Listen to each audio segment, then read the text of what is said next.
Some podcasts have fans, and some podcasts have super fans.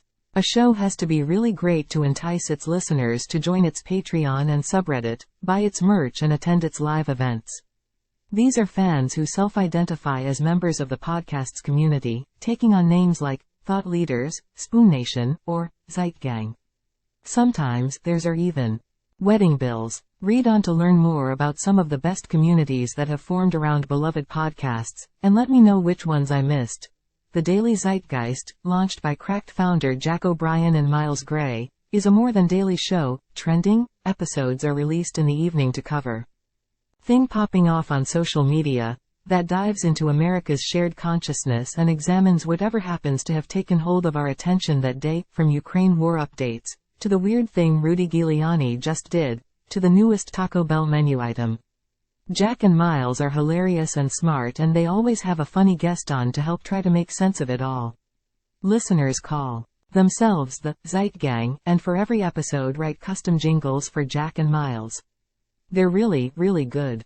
The Zeitgang also comes together in a thriving Discord community, using channels to discuss episodes and basically everything else. The first time you listen to Who Weekly, which promises to tell you everything you need to know about the celebrities you might feel out of place.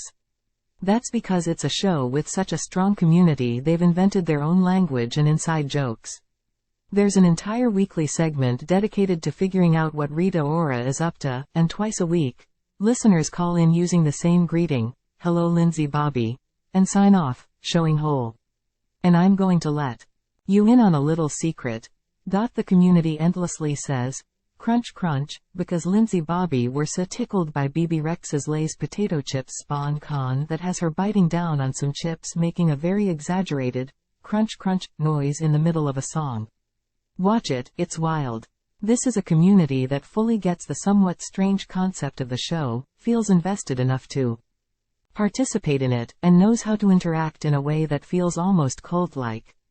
But in a good way. On My Brother and Me, Justin, Travis, and Griffin McElroy have been answering listener questions submitted or found online since 2010, and their community has grown and grown.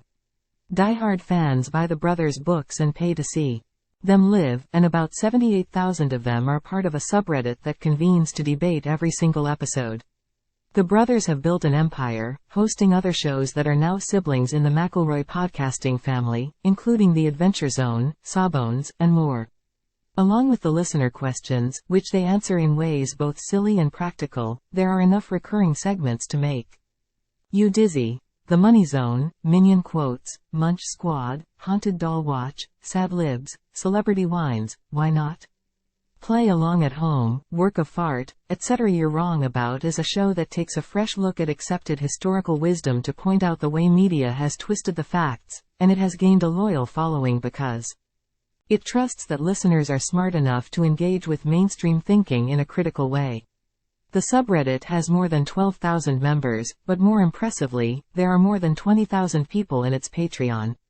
You're Wrong About has defined a genre of shows that aim to analyze and recontextualize the past, and listeners know a good You're Wrong About topic is when they encounter it.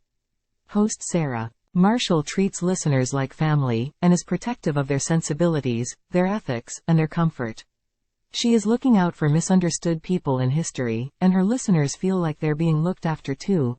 Nancy debuted in 2017, hosted by Kathy Tu and Tobin Lowe. Exploring the LGBTQ experience, Kathy and Tobin crafted memorable pieces about kids doing drag, the L word, and more. Though was groundbreaking, in that they were young Asian Americans podcasting in a place dominated by white voices. WNYC chose not to renew the show back in 2020, citing an inability to grow its numbers, but the Facebook group, Friends of Nancy, lives on. It has almost 5K members who were brought together by a beautiful, connective show that made people feel seen and heard. As a parting gift when the show ended, Kathy and Tobin created the Big Queer Podcast List to help their followers find other queer-friendly shows. Forever 35 launched in 2018, when Facebook was still really big, and many loyal listeners ran to Facebook groups to connect with each other to connect and discuss specific episodes. Since then, the groups have expanded to include book clubs and places for people to talk Peloton, divorce, living in Boston, being plus-sized, and more. After more than 1,000 episodes, the show is alive and well, but Doré and Kate have created a community so much bigger than themselves, it will undoubtedly outlive the podcast. Time equals 400 Ms. Greater than Mike Schubert is the maker of so many beloved shows, it's hard to choose one standout community. He makes Potterless, Mike reads Harry Potter for the first time, The Newest Olympian, Mike reads the Percy Jackson series for the first time, and my personal favorite, Meddling Adults. Mike and guests compete to solve children's mysteries from Encyclopedia Brown, Scooby-Doo, and more for charity, and all have a great fans. His subreddit for Potterless has more than 5,000 subscribers, and the Last Olympian subreddit has more than 2,000 people in it. Mike knows his listeners well, in return they are invested in his work and obsess over every single episode he drops. When Normal Gossip debuted, the podcast world went nuts. Listeners felt blessed to hear Kelsey McKinney go through, in detail, a bit of low-stakes gossip with an interesting guest. The magic of the show is Kelsey's slow storytelling style. With each twist and turn, she asks her guest, "What would you do next?" The content is perfectly primed for community discussion, which takes the form of Reddit comments. The subreddit has more than 8,000 members that delve into every story. Listeners debate their own takes, deciding who was to blame, how they would have responded to the messy situations, and pouring tiny details about the show's production and release schedule. Doughboys is a show beloved enough to attract huge numbers to their live events. They have almost 12,000 Patreon subscribers, and Graftrian estimates they pull in $32,000 minus $80 a month, so join up if you want first dibs on tickets. Members of the Spoon Nation are dedicated enough to submit sound drops that hosts Mike Mitchell and Nick Weiger can use to introduce every single episode. Inside jokes abound, and episodes are as much freewheeling conversations as restaurant reviews, making the show feel as cozy as hanging at a friend's house.